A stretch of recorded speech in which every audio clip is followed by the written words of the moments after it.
Welcome to this episode of Safe Home Podcast for struggling teens and their families finding their healing path. This episode is sponsored by Beth Hansen and Laurie Hansen. Thank you so much, you two, for your support. We love you. I'm Beth Syverson, a mom of an 18-year-old son, Joey, who's been dealing with addiction and mental health issues for several years. I'm walking beside him as he struggles with his recovery, while I work on my own personal growth and healing. Well, this episode is very special because my wife, Jan, is here with me, and we're just going to have a little chat. We don't have a big agenda or anything. We just kind of wanted to give everyone an update and a little bit of information about our vision for the future of Safe Home, and just give a little State of the Union address here. Hi, my love. Hi. Boy, it's been a while since I've been on here. So. I know. So 30 episodes later, hey, has anything happened? Wow. Yeah, just a little bit. Thanks. So I think the one thing that works so well for us is we know our own boundaries. I think that really has helped us a lot. And working on ourselves, you work on you, I work on me, and then we kind of join together. Yeah, we're both working on our own stuff, that's for sure. And there's been some stuff. Jan got uninvited to her high school reunion, and that was very painful, and brought up all sorts of stuff from when you were a kid. I started EMDR therapy, which is just still getting cooking, but I was inspired by Emma's episode a couple episodes ago, and I'm working on my kind of that deep inner stuff that just is long-term ways of thinking that I would really like to change. So we're both working really hard over here. And then I've started playing golf twice a week. Yes. And trying to build up my energy levels instead of coming home and going to sleep. Yeah. Yes. I go once a week to my taiko class, my drumming class. And Jan mentioned this group, kind of a contest for golfing, a weekly golf thing. What's it called? It's called Spark. And I'm like, go do it, because I love my taiko so much. It gives me so much energy, and I get to be just Beth. I'm not Joey's mom there. I'm not anybody. Just they have no idea who I am, most of them. But Jan now gets to go to golf a couple times a week and do some exercise, meet some new people, talk about stuff that's not Joey. Exactly. It does sort of dominate our lives a lot of the time. So I think it's really good. We're getting balanced out. And then when we come home, we have more things to talk about and, experiences from the outside. And especially now that things are opening up more, we're able to go do things. So Right. Yeah, one thing I didn't realize is how sedentary I have been just sitting around for the last couple of years, especially with COVID. And once a week, a lot of the guys are only golfing once a week. And now I realize why, because it really hurts. But yeah, a lot of muscles are waking up. They are definitely waking up. Yeah. Well, and Joey really wants to come back on the pod, and hopefully he'll record an episode with us really soon. He has quite a bit of updates of things that have been going on. I mentioned in our last newsletter that he had a really good psychiatrist appointment and is on a really good path for his mental health right now, which we're so grateful for. But I'll let that be his story to tell you. But he's doing really well on some new medication, and we're feeling more hopeful than we have in a long time with our healthcare system. So I think, what he's been in Kaiser with us since I've been at school district for 5 years. And this is the first time that he's actually had a doctor listen to him. Yes. And it's amazing. Yeah. Just his response, the look in his eyes, it's just amazing. Yeah. It's giving him some hope. And it was a really great appointment. And I was so proud of him. So hopefully he'll come on and tell you the whole thing. If he doesn't, maybe I'll tell it in little bits and pieces here and there. And he's still living at his dad's. Yes. And we're still seeing him maybe once or twice a week to take him out for dinner or lunch or ice cream or something. And sometimes we go out on our little walks, and we're just kind of keeping the channels open right now, but he's still using substances I think it's just primarily cannabis. It makes him really, really unable to function. So it's not really a just, but it could be worse, I suppose. Mm-hmm. But he's still at his dad's. So how's that feeling for you, Jan? Well, it used to really get under my skin. It just used to because, Jim is Jim and Jim will never change. Mm-hmm. But Joey's changing. Mm-hmm. And so I think that's what we have to do is kind of step back and look at the whole picture of, this is Joey's life, not Jim's life, not your life, not my life. Mm-hmm. And so we get to kind of witness that, the good and the bad, Mm-hmm. and just be hopeful. Yeah. Yeah, we are kind of just watching from the outside at this point. We're not super, super involved with his day-to-day. He lets us in a little bit, but he's running his life, on his own. He's 18 now and living with his girlfriend at his dad's house. So have you been tempted to say, oh, why don't you come on back? Oh, yeah. Yeah. It's hard. That's the part where good communication between us has really been helpful for setting boundaries, because I may be the one to say no for other things and stand my ground when it comes to outside people and, that kind of stuff. But when it comes to Joey, it's like when he's not in the room, I can say, no, no, no. But as soon as he steps in there and he gives you that look and that, poor me attitude, I'm like, okay, let's give him whatever he wants, And I'm like, no. So you have to be the strong one there. And I'm glad we discussed that ahead of time, Yes, it's been so hard. For those of you that haven't followed our story super closely, Joey relapsed in September, and his dad was more than ready and eager to whisk him out of the house and supply him with drugs again at his house. So that was kind of the last straw. And we said, Joey, if you leave, this is it. We're not going to have you live here anymore. And we're going to, keep all your stuff here until you're sober. And we're not going to do this again, because even if Joey can be sober, his dad will come and sabotage whatever we try to do. So that was kind of it for us. And we're sitting in his bedroom now, which is now an office. It's now the podcast room. It's not the podcast room and the painting room and kind Music of the catch-all, room. but it is a permanent choice. He doesn't have a bed here anymore. And it's really, it does not feel good. He's really not safe at his dad's. It doesn't feel good there's times where I'm like, oh, I wish we could just bring him back. But we know how that will go. We'll bring him back. He'll be doing well for a month or 3 weeks or whatever. And then he'll start hanging out with his dad again, and his dad will bring him stuff or give him money or whatever. And then here we are again. But when we did that, when we said, okay, Joey, this is it. If you decide to go back with your dad, this is it at our house. Jan and I talked about it thoroughly. We talked about it with Joey. Joey knew exactly what would happen. And he still tests it every once in a while. Yeah. He's still asking for his stuff back, like his drum set or his guitar. And we said, no, remember when you left, we said, everything's staying here. Your dad's going to have to take care of everything from now on. And, we just can't keep doing this. It's making us bananas. And it's not good for Joey either to be going back and forth like that. Right. So he'll ask, and we don't want him to have those things because we know that they'll be turned lickety split into cash and then buying drugs with them.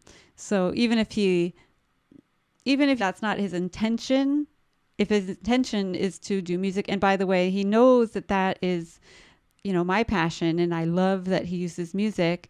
So it's really tough when he's like, Mom, I really need to do my music and I need my guitar to do my music.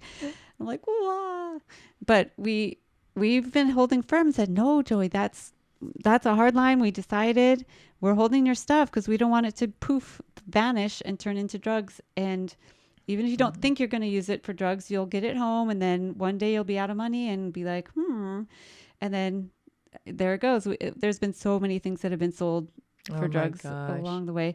So we're holding his stuff, and he, I'm sure, gets very angry at us. I have evidence to that fact, actually. Whatever. We're just holding tight. We're holding tight with what we said. And it is hard, but for some reason, I'm easier to tell him no. I guess I've gotten used to it better. But I certainly, my rescue mom, it comes out every once in a while. And I'm like, oh man, if we could just have him under our roof again. But we just have held firm, and Joey's really figuring it out on his own. Mm-hmm. And he's getting to the point now that he's feeling a bit better, that he's ready to work again, or starting to think about being ready to work again. And I see a future for him. He'll be able to get out of his dad's eventually, and he'll be able to do it on his own. And that's how it's going to have to be. If we keep rescuing him and making it nice and easy for him, and then relapse again, back and forth, it's not helping him. And it definitely is not helping us, because it made us crazy. I think for a while there, he was going through issues where he would either get close to overdosing, or he would just get so depressed, and he would call you up in the middle of the night, no more than you went to sleep, or 5 o'clock in the morning, way before you're ready to wake up, and then cry that he needed to go to the hospital, or that he needed this. And many, many times you raced down there to help him out, but you never closed up and said, okay, come home with me. Oh. No, it was, okay, let's go for a walk, and then I'll take you back to your dad's. Yeah. Yeah, I'll intervene. I'll go help. Going for a walk really helps him just get out of the house, get some fresh air, get some exercise. So those are magical things right there. And yeah, sometimes I think he just needs connection. So I'm happy to give him that anytime for free. No problem. Food, I'll give you food as long as we're sitting there eating it with you. Right. You know, we don't even give him gift cards or anything. Definitely no cash, nothing he can sell. No gift cards, because kids sell those too. Right. They sell them at, lower price and just get cash. So it's really no fun, but it has really improved our mental health. Right. I should say. We are doing really fine. And I think that the fact that we're doing better honestly has helped him. Definitely. And I think it's kind of brought us all a little bit closer, because he kind of reaches out quite a bit more than he used to. I know that when we used to try to rescue him and take him to rehab, and we couldn't say no and let him come back to the house, and he was stealing stuff from us and we didn't even know it, and selling things, and all of a sudden things were missing. It was just like, well, what happened to this we bought him? Well, what happened to that we bought him? All those things were gone. And, it was like, hey, Joey, where's that baseball bat? Oh, my dad sold it. So, instead of doing all that worry and all that wonder and stuff, it's like, okay, no, let's just stop. Let's work on us. And so it's kind of changed roles. Now he's curious as to what are we doing. He did beg to come back and see the dogs once. And so we did let him come back. He begged, wanted to clean the horse corrals and, play with the dogs. And it was like, okay. And then he went right home. Yeah. And so he knew ahead of time, this is your boundary. We'll come help feed the animals, clean the corrals, play with the dogs, and then we'll go home. So he's done that once, but I think it kind of gave him the relief to know that, yes, the house is still there. Yes, you guys still live there. But you guys are different. One thing I've learned in this whole thing is you can't change somebody else. You cannot change anyone else, no matter how hard you try. And we tried. We tried everything.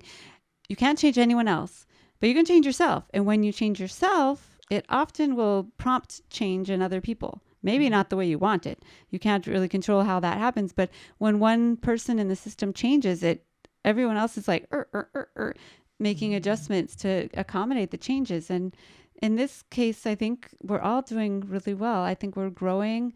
Joey's been going to see Miguel, I think 4 or 5 times now in a row without fail. So. And he's working really hard. And we're all just trying to just figure things out. All 3 of us have had trauma and, just rough stuff happened to us way before this happened with Joey. All 3 of us kind of were early childhood stuff, deep-seated things that we're all really working hard on now. And it I think it's showing. The 3 of us are a unit. One thing, as you're growing up and you're starting to have relationships and you're starting to date, and stuff, and then you find out that you can't change the other person, everything's all great in the honeymoon stage. And then all of a sudden you realize, oh, shoot, that was a red flag. Oh, shoot, that was a red flag. If I could only change them. And it's the same thing with your child. You can't. You can't change the other person. So, you learn the lesson in relationships. Well, now you have to learn the lesson in your children. Yeah. And it pushes you because parents, I don't know, I guess when they're little, you do have quite a bit of control. You can change stuff. You can pick them up and put them where you want them to be. But after a certain point, they're too big to pick up, and they learn all sorts of ways to defy you. And you literally cannot make them do anything. I think it's part of, as their mind is maturing and growing, they're seeking out things. And they don't want you making decisions for them. Right. That's adolescence, right? And that's the whole thing is we're so used to that, very young child. We're teaching them how to read. We're teaching them how to speak English, whatever, teaching them everything, how to walk, how to ride a bike. And then all of a sudden it's stepped back because now they're wanting to learn on their own. Yep. They don't want your assistance. Yep. They're wanting to try things on their own. And if it was not for the substances, teenagers make all sorts of stupid decisions because their brains aren't formed yet and they're trying things. They're risking, which is actually good. You want teenagers to start, especially if they're, at home still and in a safe environment. This is the time to try stuff out when nothing really horrible will happen. Except when you add substances in, then all bets are off. Then it's super dangerous, and the things they try are way, way, way more risky, and it's really hard. But that desire to try things on their own. I mean, hell, I moved out to California when I was 21, like all by myself. I understand that need to do things on your own. And now at this point, we're trying to let Joey make those decisions completely on his own and support him from a distance a bit. Yeah, I think one of the things that we've learned, and he's gotten really good at too, is whenever he has any kind of a doctor's appointment, or he needs to make an appointment, or he needs to do this, before he would just sit back and say, yeah, I'm gonna. And it would end there. And the difference is now how you approach it, Beth.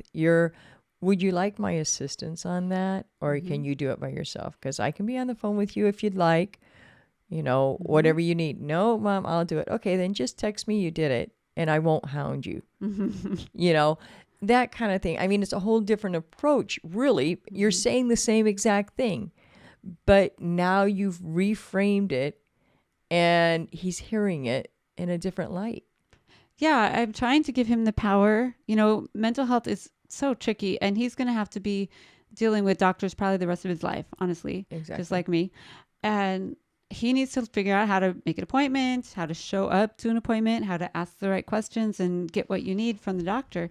And so I'm trying to let him do that. And sometimes he'll do stuff like make an appointment, tell me he'll bring me into the appointment on a 3-way call, and then not do that. And then months will go by until we can get him in again. So I think he's learning that he needs to stay on top of that. Right. And that will help him, of course. But I'm not going to be the one making every phone call, and I'm not going to be the one forcing him to do stuff. If he wants to get mental health help, he needs to access it. Just like if he wants to get help with his addiction, he has to be the one to do the work. I can't do it for him. And I think that he's realized he's watched himself kind of fall down on those appointments and fall down and fall down and fall down. And you've tried to pick him up. And now it's, okay, Joey, get up on your own. You have to do this. Yeah. And he is. Yeah. He is. And it's hard. It's kind of like watching an infant trying to stand up after they're been crawling around, Yeah. So they're grabbing furniture and trying to stand up, and you're just like, okay, I'm not going to catch him. Yeah, it's not always graceful, but yeah, he's got to figure it out, because I need him to be the driver of this train at this point. He's 18, he's not living with us, and he has some pretty significant mental health issues, and he needs to be the one seeking the treatment. Exactly. I mean, I will be happy to sit there with him on the phone. I'll sit there on the phone with him to make the appointment, but he has to be the one to dial the phone. He needs to be the one to say, Mom, I need help to do XYZ. And it's really hard because his mental health is number one priority. And I really, really, really want him to get that help. But it's been a long time where we've been just kind of chasing it around and not showing up. And sometimes, I don't know, I'm so much older than him, and I've learned a few tricks of how to get what you need from the doctors. And he doesn't know those tricks yet. So he's starting to learn, okay, it's better when Mom's on the phone with me. So, and the good thing was especially like the last time, you weren't just on the phone with him, you went and picked him up. So you guys were in the same room. And I think that made all the difference because he did have confidence. He was assertive. He was able to express himself, but he could because he had your support and he physically could see you. And I think whether he wants to admit that or not, I think that's kind of what he needs. Yeah, I think that was good. I'm glad that I asked him if he would like that. And he said, yes. So we went out for lunch. We had a little discussion before the call, like what happens if this goes off the rails?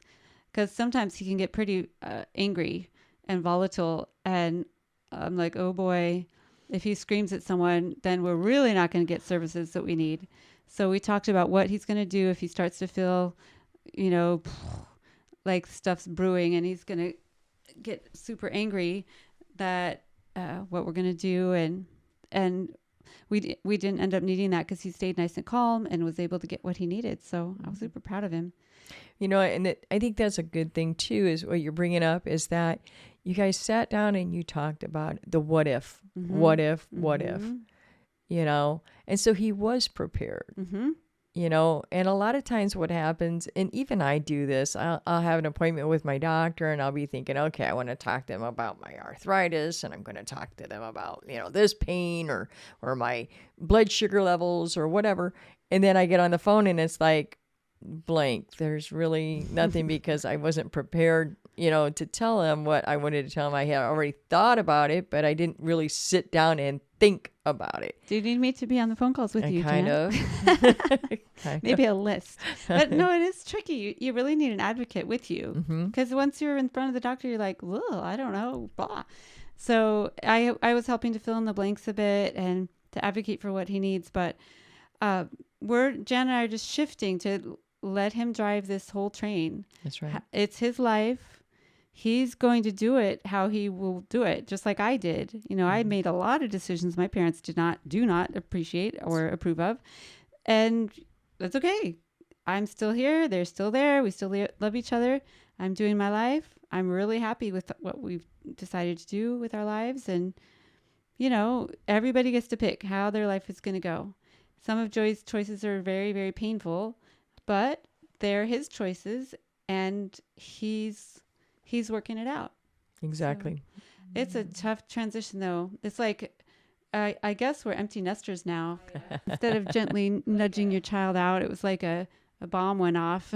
It was not graceful or gentle at all. But yeah, we're just kind of navigating and figuring out where do we end and where does Joey begin? We've been really working hard on that. And sometimes you need to step back and like you said, look back at, you left home at 21. I was 17. And so I joined the Air Force. 2 weeks after I graduated, I was marching. I couldn't wait to get out of home. And it wasn't a home that I was running away from. It was hometown that I was running away from. And kind of, running away from myself. And one of the things I always tell Joey is, Joey, the grass always looks greener on the other side until you get there. And then all you've done is you've drug your problems from one place to another. Yeah. And those are the things that I learned, leaving home early and stuff like that. And what was it? A couple of weeks ago, he says, Jan, You are right. The grass is not always greener on the other side. It's the same thing in just another place. Yeah, you just take yourself with you. Yeah, he maybe when he comes back on the pod, he'll talk about his excursion to Oregon for 5 or 6 weeks. Right. In a van. Yeah, I think he thought getting out of California would do it, but you take yourself with you. And remember, he called us up asking for money. Can I just get $1,000 for an apartment? I don't have any job and no way to make monthly rent. And I need to sign a lease, by the way. Yeah, he wanted us to co-sign the lease. We're like, hell no, hell no. Yeah. I think that was with his drug dealer, and he admitted that was a really bad idea, and he's glad he didn't do it. Right. So yeah, Jan and I are learning about boundaries. It is not super fun and not easy, but we're getting the hang of it because Jan and I have peace of mind and sanity. Right. And what I've learned is that boundaries are for us, not for Joey. Right. They're for us. Exactly. And they impact Joey, certainly, quite a bit. But the boundaries we set are for our sanity. And you kind of use boundaries with every single thing in your life. Yeah. Your coworkers, Mm-hmm. you don't allow them to say certain things to you or certain things. You put up boundaries. This is somewhere where you're not going to cross this line or you're not going to do this or you're not going to do that. And so we have to take those things that we've learned in life regarding our boundaries and put those into our own family. And it's kind of strange because you don't think of that. You think of, okay, my boundary is outside of the house. Oh, right. Everything outside of the house, I put my boundaries and that stops that. And I come home and I feel safe. But now that I'm home and I have my family, I have to put a boundary on my family. Yeah. And each of us in the family, each has our own personal boundaries. Right. We all have our own levels that we're willing to accept. And so maybe this is what we're all supposed to be learning in this lifetime, because we all have kind of attachment issues and boundary issues, and we're all just really working hard to learn these things. Right. All right. Yeah. Let's see. I also wanted to just kind of give everyone an update about Safe Home Families and what's going on. Well, one thing is we start off with Safe Home Podcast, and we've branched out. Now we're calling it safehomefamilies.com. I just made a new website, safehomefamilies.com, and it encompasses Safe Home Podcast and also Safe Home Book Club, which we are currently studying an adoption book, which is extremely difficult to work through on your own. So it's a really wonderful way to do it with a bunch of people that are also working through it together. We read this book called The Primal Wound together, 1 chapter a week, and ask questions throughout the week, and just everybody's digging in, doing the hard work of kind of figuring this adoption thing out. There's adoptees and adoptive parents and birth parents as well. So that's been really great. And I'm also doing quite a bit of public speaking and webinars and workshops and that kind of thing. So, and I am in the process of creating some sort of group or support system for adoptive parents specifically. I've learned so much from that Primal Wound book and from our own journey with Joey, from other readings about trauma. And I want to share with other adoptive parents who might think, la, la, la, la, adoption is awesome. Woohoo. Like I used to think. I mean, no one told me about adoption trauma ever until Joey was off the rails and an adopted person that I know said, hey, have you guys ever looked into his adoption as a source of trauma? And I'm like, what? Well, we were raised with the thought of, oh, those children should be so grateful that they have loving families that want them, and it's like they never really stop and think about what's deep inside. Yeah. What is so much more. Yeah, and what they lost in this whole process, what the adoptees lost.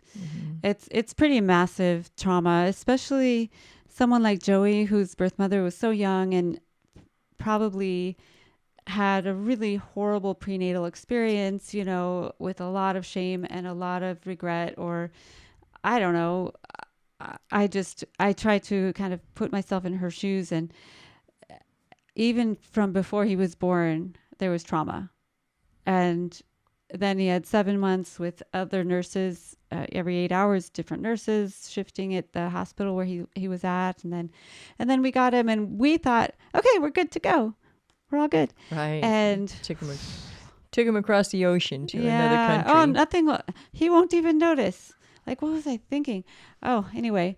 So I have a real heart and a kind of a vision to help other adoptive families that are kind of waking up to, oh my gosh, not that what we did was necessarily wrong, but that we need to acknowledge that we participated in this major trauma for our kids. And what can we do as adoptive parents to help our kids deal with the trauma? Yeah, I think having known that before could have really helped Joey before he got into the addiction. Yeah.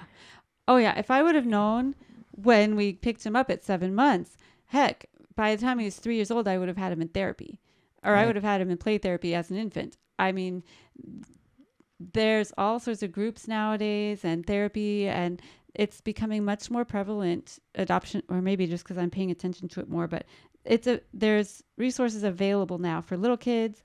I would have had him addressing his adoption trauma from day one, and I would have been more understanding of what's going on. As it was a little late because by the time I realized adoption trauma was a thing, he was hooked on a bunch of substances and trying to kill himself. So I'm trying to help other families to avoid that and catch them a little sooner. So that's kind of a big vision of ours, is to help that group of people. Yeah, it's amazing. There's, so many adopted children that you hear parents saying, oh, but they were such an angel. And then one day they just flipped. And it's not that they flipped. It's that they couldn't hide it anymore. Yeah. Yeah. They couldn't hold it in anymore. And that's kind of what happened with Joey. Yeah. It often happens during adolescence because it's the time of your life where you're trying to figure out who you are. And for an adoptive person, trying to figure out who they are is extremely fraught and complicated. And he was also getting bullied at the time for being Asian. He's Japanese and having two moms as well. That didn't help. Oh, so much. So his adolescence was just so hard. And so every day that he's still around, we're just so grateful. Yes. We've always said, for a long time, we've said, if we can just keep him alive until he can start figuring this stuff out. Right. And I think he's going to get there. I think he's going to get there. He's seeing Miguel again. He's getting better meds and getting better psychiatric help. And he's not using the really, really risky stuff right now. So we're pretty hopeful. Yeah. Yeah. The one thing that we did notice is there's change. There's change moving on. And all we can do is watch from the outside, cross our fingers, and pray and send positive energy and just believe in our hearts that things are going to turn out better. Yeah. So, but we do know there's change. There's change moving. No matter what direction he ends up going, it's change. Yeah, he's definitely shifting. He's trying to figure it out. And by us not making it super easy on him, he's having to figure it out a little quicker. Right. But I think he knows that we are always here for him as moral support, giving him resources for medical help and therapy and whatever that kind of thing he needs. He knows we're here for him. Right. Just not certain boundaries, but he knows, we're always here for him. And he knows that we want just the best for him and that we are going to be a stable and positive presence for him no matter what. Exactly. No matter what. So that's what we've been working on over here. And I wanted to also mention some gratitudes. Yay. We've had some really great things happening over here at Safe Home. We have a Patreon account, and if you don't know what Patreon is, it's kind of an old-fashioned thing with a newfangled tech twist to it. But when you have a patron, like I'm a musician, and so people like Mozart and Beethoven and composers for many centuries have had patrons that paid their salary, and they're able to compose and do their creative thing without having to go get a second job, or bag groceries or whatever. So a patron takes care of them, and then the patron does also get a say. So certain composers like Beethoven was always fighting with his patrons because he's like, no, I want to do this new exciting stuff. And the patron wanted to have the old, the old stuff. But anyway, patronage is where you directly support a creative person. You directly support the artist. And so Patreon does that. So for podcasters and for musicians and bloggers and I don't know, all sorts of independent artist types, you can just support them. And most Patreon accounts have several tiers. So we have 3 tiers. You can support Safe Home with $5 a month or $10 a month or $25 a month. And each of those tiers gets you more goodies, kind of like, I don't know, PBS member week or whatever. And you get a CD set. No, just kidding. We don't have a CD set. But with Not yet. with the different tiers, you can get early releases of the episodes, background, behind the scenes videos or audio, or 50% off webinars and workshops and recordings of said webinars and workshops. By the way, we have one coming up on May 28th, 2022 at 10 a.m. Pacific time. I'm doing one called Compassionate Boundaries, which was going to be about some of the things we talked about today, about how important it is to have boundaries to keep yourself sane and how to maintain them and how to build them and, how to structure them. So I'm going to share that, and I'll share what I've learned and what some of the experts say, and we'll have a lot of hands-on examples. So that's coming up. So what else do Patreon people get? They get a Q&A. Mm-hmm. We haven't started that yet, but we're going to do it soon. I hope to have about once a month or once every other month a Q&A session where people can send in questions. Patreon members can send in questions or be there on a Zoom call. And we're even going to bring in some of our past guests to answer questions for the Q's and A's. And once we get 10 members of the $25 tier level, the village level, we're going to create a private Facebook group or private WhatsApp group or private whatever app group to just have a little bit of support throughout the week. So I wanted to mention the names of our current Patreon members: Mara, Rica, Nina, Camille, Susan, and we're so excited for our latest Patreon supporter, Steve and Barbara. Thank you all so much for being our Patreon members and supporting what we're doing here so we can keep our podcast commercial free and to help support all the work we're doing on these workshops and the book club and all the different ways that we are creating support for people with struggling teens and struggling young adults and struggle in their own lives, and supporting the adoptive families and things like that. So, and another big announcement: on episode 40, you heard from Eric and his sister Beth and his mom Laurie. Well, Beth and Laurie made a generous gift to Safe Home, which we are extremely grateful for, and just so proud of them and proud and honored that they want to be a part of what we're doing here. So wanted to give them a huge thank you. Beth Hansen and Laurie Hansen, thank you so much. We love you so much. Yay. And they've always been here for our family through everything, through thick and thin. So they certainly know what's going on. If you haven't heard episode 40 yet, go listen to episode 40. It's no joke. It's no walk in the park, this life we have here. So Beth and Laurie totally get it. And so they are honorary Patreon members forever. And so they are on that inner circle. So if any of you are really getting support that you need from the episodes of the podcast or from the book club discussions or from the webinars, workshops, any of that, I would really love it if you would hop on board with us and help us make this vision happen of helping other families with struggling teens and young adults.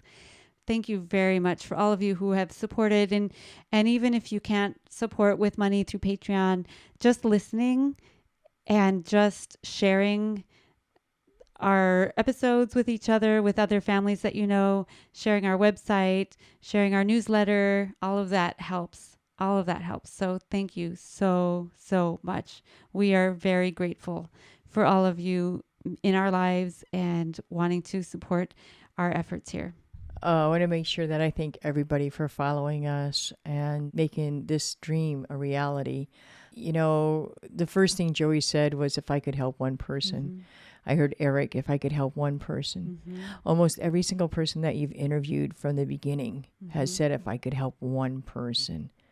And in this same instance, we've had people reach out and said, oh my God, what you guys are doing has helped so much. And that's it. That's just what we want to do. We just, you know, you help one, who helps one, who helps one, who helps one. And thank you. Thank you, everyone who's listening. Thank you, everyone who's participating. Thank you, everyone who's donating. This is just, it's something that we feel led to do, that we need to do. We have to get it out there. Someone has to talk about this. And so here we are. Yeah. And thank you for allowing us to do that and for supporting us.